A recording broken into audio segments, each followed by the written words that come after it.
Chitty chatter, bang bang. The Train Conductor. Here is a short story.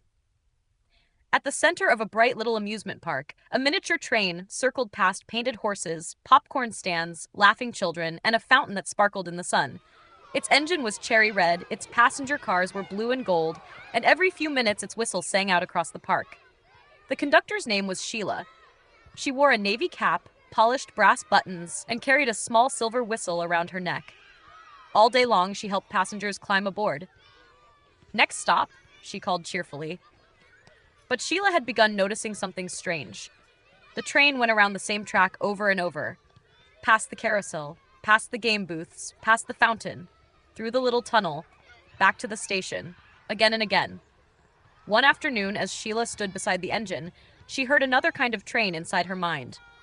You should have said something different. Chug chug. What if tomorrow goes wrong? Clickety clack. Why did they treat you that way? Chug chug. You need to figure this out. Clickety clack. The thoughts came so quickly that Sheila nearly forgot where she was. She blew her whistle. All aboard! Then she suddenly laughed. I'm doing it again. She had climbed aboard one of her own thought trains. The amusement train pulled slowly away from the station, but Sheila stayed attentive.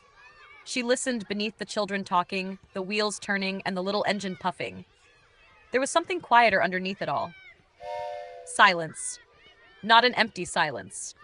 A living silence. She remembered a simple prayer she had been practicing. Holy Spirit, show me what is true. The train entered the tunnel. For a few seconds, everything became dark. Immediately, another thought arrived. You need to understand everything before you can be peaceful. Sheila noticed it. There was the train again. She did not fight the thought. She did not analyze it. She did not follow it down the track. She simply stepped off. Not with her body, with her attention.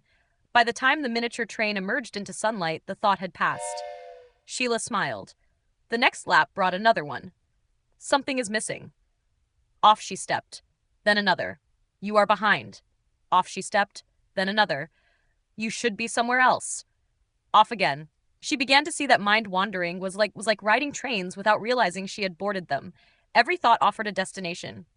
Judgment Junction, Worry Station, Memory Mountain, Specialness Square, Future Falls. And every time Sheila forgot to be attentive, she found herself sitting inside another passenger car, wondering how she had gotten there. But now the practice became simple. Notice. Hop off. Listen. Notice. Hop off. Listen. By late afternoon, something deeper became clear. Perhaps she did not merely need to keep jumping off trains. Perhaps she could discover why they kept leaving the station.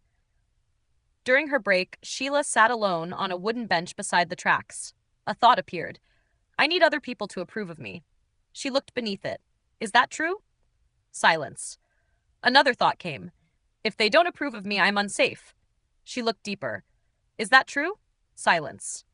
Then underneath that came the quiet belief. I am separate. Sheila became very still. There it was. The engine beneath the engine. The belief underneath so many trains. She did not try to repair it. She simply brought it into the light. Holy Spirit, I am willing to be wrong about this. For a moment, there was no clickety-clack, no whistle, no destination, no train. The thought had dissolved before it ever left the station. Sheila's eyes widened. That's it. The next group of children came running toward the platform. She helped them aboard, closed the little gate, and lifted her whistle. One boy asked, Miss Sheila, how many times does this train go around? Sheila grinned. As many times as you choose to ride it. The boy laughed. Sheila did too. The little engine began moving. Chitty chatter, clickety-clack. Around the bend it went. But something in Sheila was no longer circling with it. She could hear the noise without becoming the noise. She could notice thoughts without calling them truth. She could watch trains come and go while resting in the stillness beyond the tracks. And whenever she discovered herself riding one again, she did not blame herself. She simply hopped off. Again, and again, and again. Until one day, she realized fewer trains were leaving the station at all. The park began closing as the sky turned orange and gold. Sheila parked the little engine inside its station, removed her conductor's cap, and listened. No engines, no whistles, no clickety-clack, only stillness. She smiled into the quiet.